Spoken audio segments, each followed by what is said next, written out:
La revue de presse de Frédéric Vian, c'est tout de suite.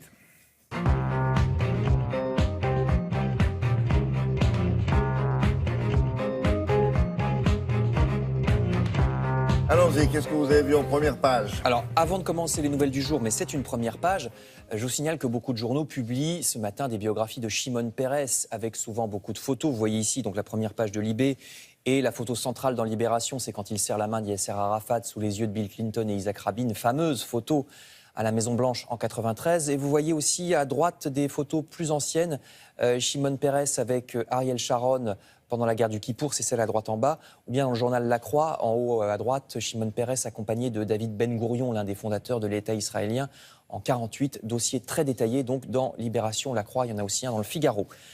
Mais l'actualité sur laquelle les journaux se penchent beaucoup ce matin, c'est ce que vous avez pu constater vous-même, madame, monsieur, ces derniers jours. Il fait anormalement chaud en cette fin septembre. Le réchauffement, c'est maintenant, titre Libération. Depuis des années, les records de chaleur s'enchaînent et le seuil critique des 2 degrés d'augmentation de température risque d'être atteint plus tôt, beaucoup plus tôt que ce qu'on croyait. Normalement, 2 degrés, c'était vraiment le maximum ultime, le chiffre qu'on pensait atteindre vraiment au maximum dans un siècle. Or non, la catastrophe approche de plus en plus vite. Le nombre de catastrophes climatiques, d'ailleurs, a déjà doublé depuis les années 90. Il va probablement encore doubler, nous dit cet article, puisque nous ne faisons rien ou presque. Nous utilisons toujours davantage d'énergie, nous faisons toujours davantage de trajets en voiture ou en avion. Tout cela étant très polluant. Déjà, la côte atlantique, en France, la côte atlantique est très fragilisée. Désormais, les tempêtes destructrices y ont lieu tous les 2 ou 3 ans. Certaines zones de Bretagne, qui ne sont qu'à 1 mètre au-dessus du niveau de la mer, seront bientôt rayées de la carte, dit cet article de Libération. Et l'humanité rappelle que ça va devenir un problème social, un problème de justice climatique.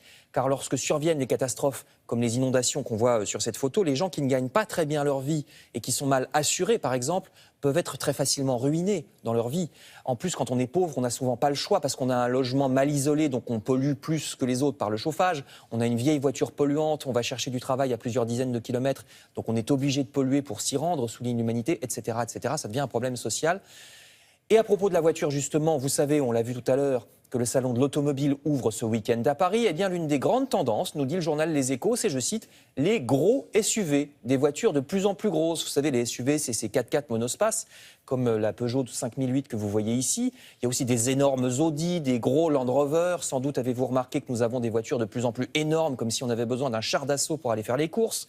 Alors bien sûr, il y a aussi les voitures électriques. Vous avez vu la petite photo, c'était la Zoé de Renault dont les performances augmentent. À droite, oui, à droite. Ses performances augmentent. Maintenant, elle a 300 km d'autonomie, ce qui est vraiment pas mal pour une électrique.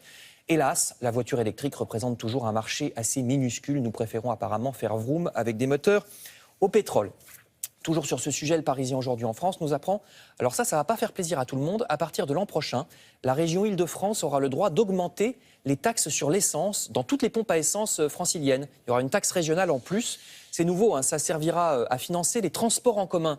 Alors ça ne va pas plaire à tout le monde, je le disais, mais c'est une façon de prendre au mot ceux qui disent qu'ils utiliseraient leur voiture uniquement parce que les transports en commun ne sont pas performants. Ben là, au moins, ça servira à financer les transports en commun.